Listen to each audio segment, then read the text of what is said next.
Hello, friends, partners, people that have stood with me, my wife over all these years. So grateful for your partnership in mobilizing prayer around the world. You know, there are certain years, certain seasons that change your life forever. This past year has been one of those seasons. I went on a 40-day fast earlier this year, and an explosion of understanding and revelation took place in my life that will change me forever. I believe the next 15 years of my life will be majorly geared to mobilization of prayer for Israel, the salvation of the Jews, and the coming of the Lord. My heart has been shifted majorly earlier this year.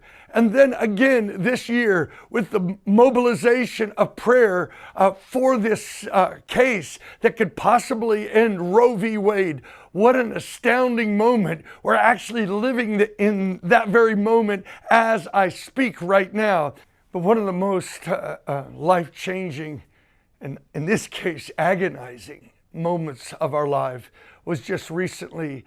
Our grandson Lewis passed away. You may have known the story of his life, in which he was born with great abnormalities, but God gave him to us for 14 months, touched our lives forever.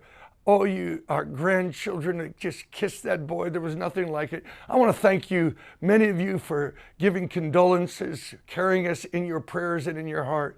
It changed our lives, but I believe that Lord is redeeming this. I believe he could have been an aborted child, but he was a sign of a life well lived and gloriously lived, even though he suffered much. He's in the arms of Jesus right now. This past year, painful and glorious.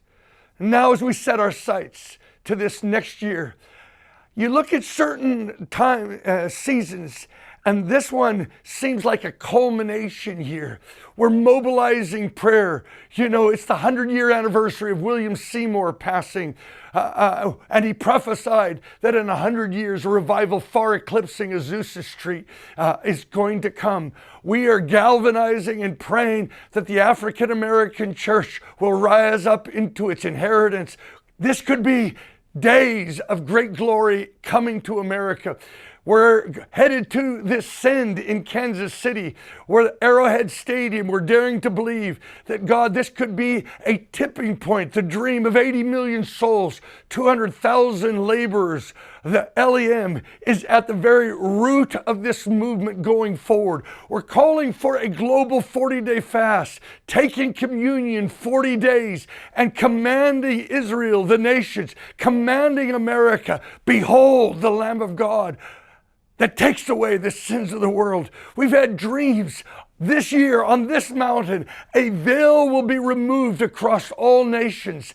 We are setting our sight to this, I believe, amazing divine moment. We're believing there before the send that 50,000 people may march into that stadium, a procession. We're calling for this. May 14th is this gathering. We want to call all of our friends and partners into this gathering as well. And then looking toward the next fall, we are looking to join Brian Barcelona, their movement of one voice, for a gathering of thousands of Gen Z. We're believing God has a plan for Gen Z, and LEM is at the root of the prayer movements behind these gatherings.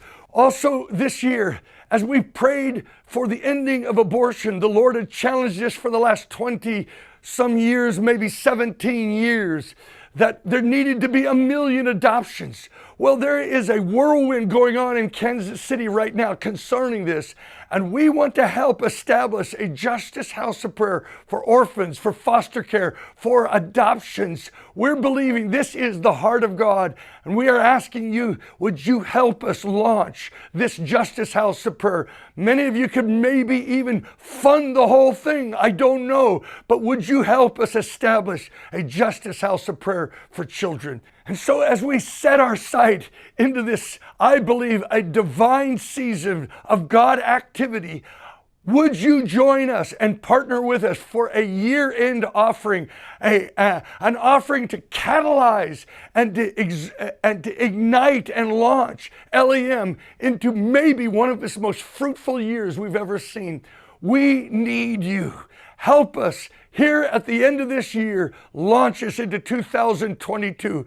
Thank you for loving my wife and I and our family. May God give you a great, great, great new year. Blessings.